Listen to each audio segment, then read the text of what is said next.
Hiya friends, Prepared Suburbanite here.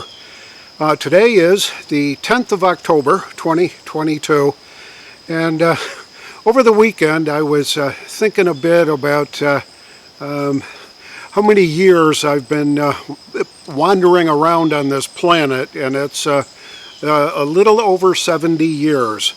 And so I got curious about what was the world's population back the year I was born in 1952. Well, stick around and we'll go through some of the information about our population and where we may be headed. So stick around.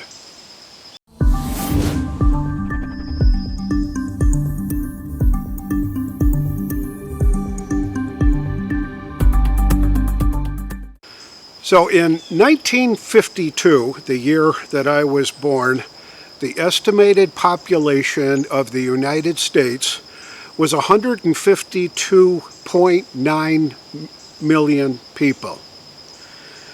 That's a far cry from what it is today at pushing 340 million people. I think the most official number I could get was 338.3 million people in the United States. Whether they're citizens or not, I don't think that much matters at this point, but note that the population in the 70 years since I was born has increased by 185.3 million people. That's 121+%. So I got curious about what the world population, it was doing over those years, and pretty easy to find the data. It's out there if you want to go look. But in 1952, the estimated world population was 2,601,000,000 people. That's 2.6 billion people in 1952. In 2022, there are 7.98 billion people in the world today.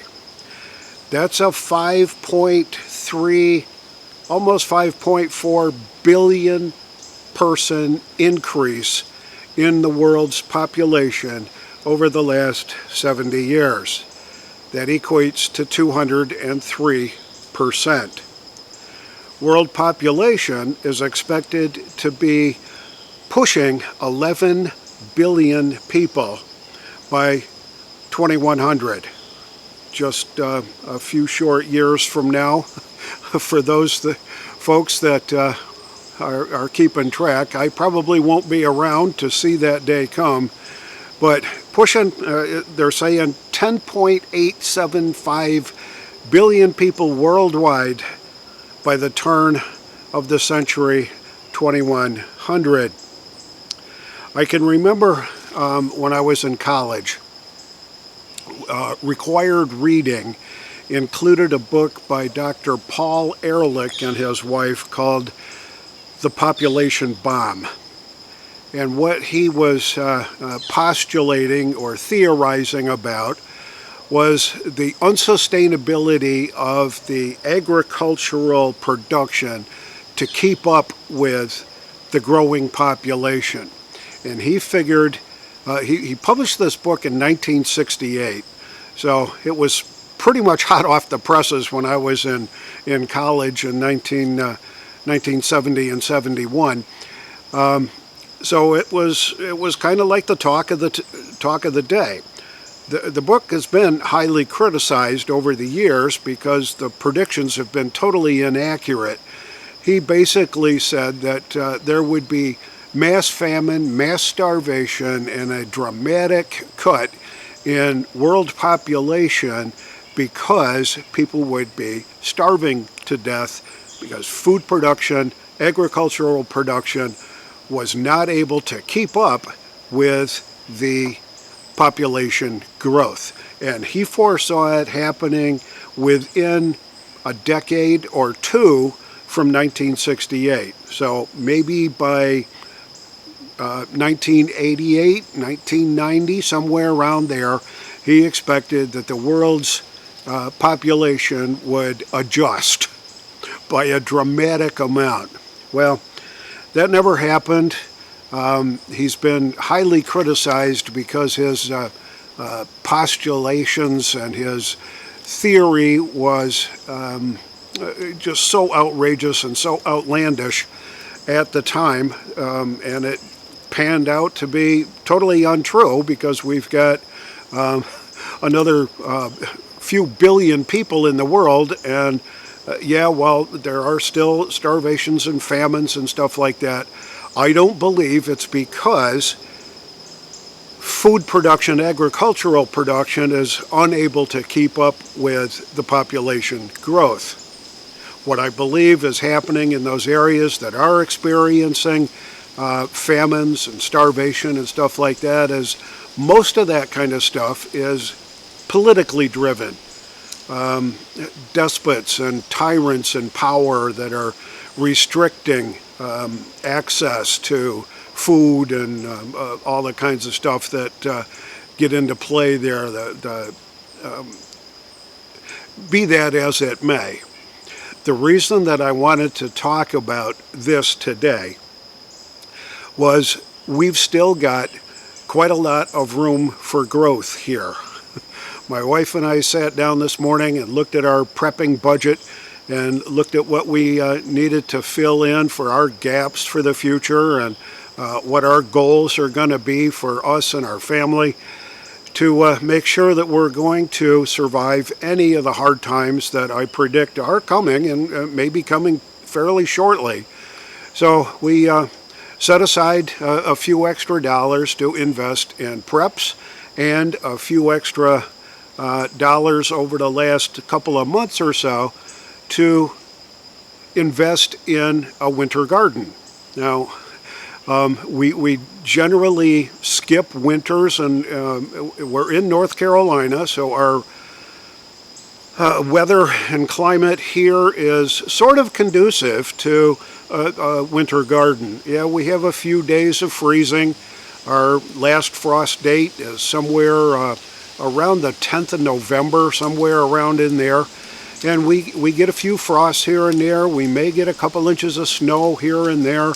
Every once in a while, every few decades or so, we get a pretty good sized snowstorm here. But to get -0 temperatures on a consistent basis just doesn't happen around here. So what we did is I rebuilt a couple of our raised bed gardens because the wood was starting to get a little rotted. So I invested a little bit more in repairing those. We put in some composted soil, stirred everything up, put a little bit of fertilizer that we had left over, and mixed it all together, let it sit for probably a couple, 3 weeks. And my wife picked up some onion sets and some garlic sets and some winter peas. So we spent the last few days, I'll go take a quick video of the what it looks like today. And it's pretty amazing what happens. It's, like I said, October 10th here, and we've been able to actually see visible sprouts from the onions and the garlic and the winter peas, and everything's starting to come up. We've rigged up a way to create kind of a mini greenhouse over our 4-foot by 8-foot raised beds using half-inch PVC piping and a few pieces of rebar that are cut to like 2 feet lengths, and we just create the hoops around, and there you go. We've got plastic to cover it up, and on nights that we know we're supposed to get down near freezing or below freezing, 32 degrees Fahrenheit, we'll go out that afternoon while it's still fairly warm and cover up the raised beds to make sure that they stay as viable as they can. And I suspect that we're going to have quite a nice little crop of garlic and onions and winter peas. So, can agricultural production keep up with the population growth?